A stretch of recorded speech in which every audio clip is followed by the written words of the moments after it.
Hello friends, welcome to Nisha Recipes Tamil. இன்னைக்கு நம்ம சேனல்ல அசோகா ஹல்வா எப்படி செய்யறதுன்னு பார்க்கலாம். திருவையாறு ஸ்பெஷல் இந்த ஹல்வா.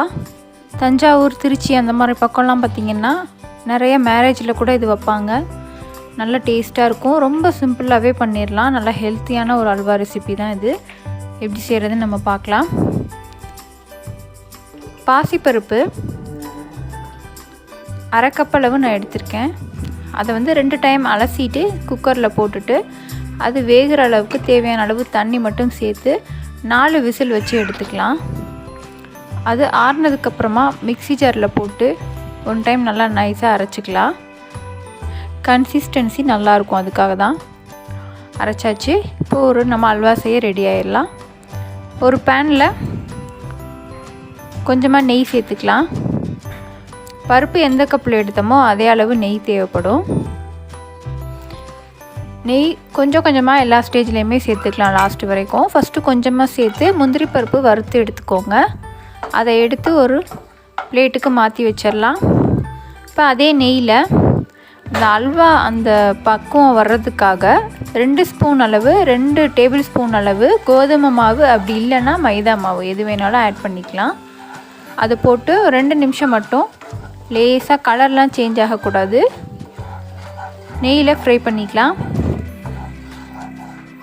இதுக்கப்புறம் நம்ம அரைச்சி எடுத்து வச்சுருக்க பருப்பை வந்து நம்ம இதோட சேர்த்துடலாம்.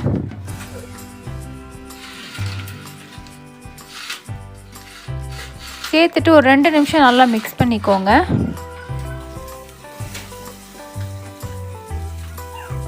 இடையில 2 ஸ்பூனாக தேவையான அளவு நெய் சேர்த்துக்கலாம். இந்த மாதிரி ஒரு 3-4 நிமிஷம் நல்லா மிக்ஸ் பண்ணிக்கோங்க நெய் சேர்த்து. நம்ம பருப்பு எடுத்த அதே கப்பில் 2 பங்கு அளவு சுகர் சேர்க்கணும். இப்போ 1/2 கப்பு வந்து பருப்பு எடுத்துருக்கோன்னா 1 கப் அளவு சுகர் சேர்க்கணும்.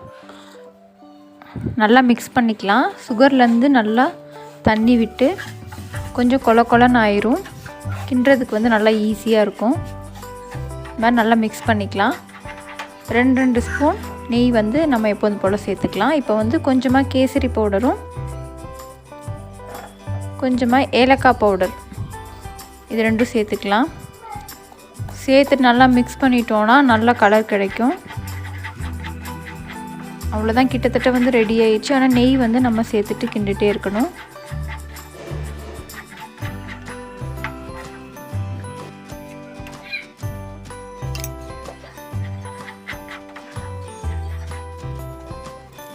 ரொம்ப சீக்கிரமாகவே ரெடி ஆயிரும். இது டேஸ்ட் வந்து ரொம்ப நல்லாயிருக்கும்.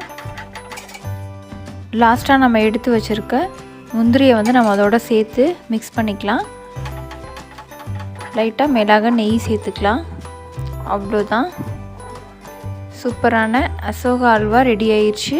நீங்களும் இதை ட்ரை பண்ணி பாருங்கள், உங்களுக்கும் கண்டிப்பாக பிடிக்கும். இந்த வீடியோ உங்களுக்கு பிடிச்சிருந்தா மறக்காமல் சேனலை சப்ஸ்கிரைப் பண்ணுங்கள், லைக் பண்ணுங்கள், கமெண்ட் பண்ணுங்கள், ஷேர் பண்ணுங்கள். மறக்காமல் உங்கள் ஃப்ரெண்ட்ஸ்க்கும் ஷேர் பண்ணுங்கள். தேங்க்யூ.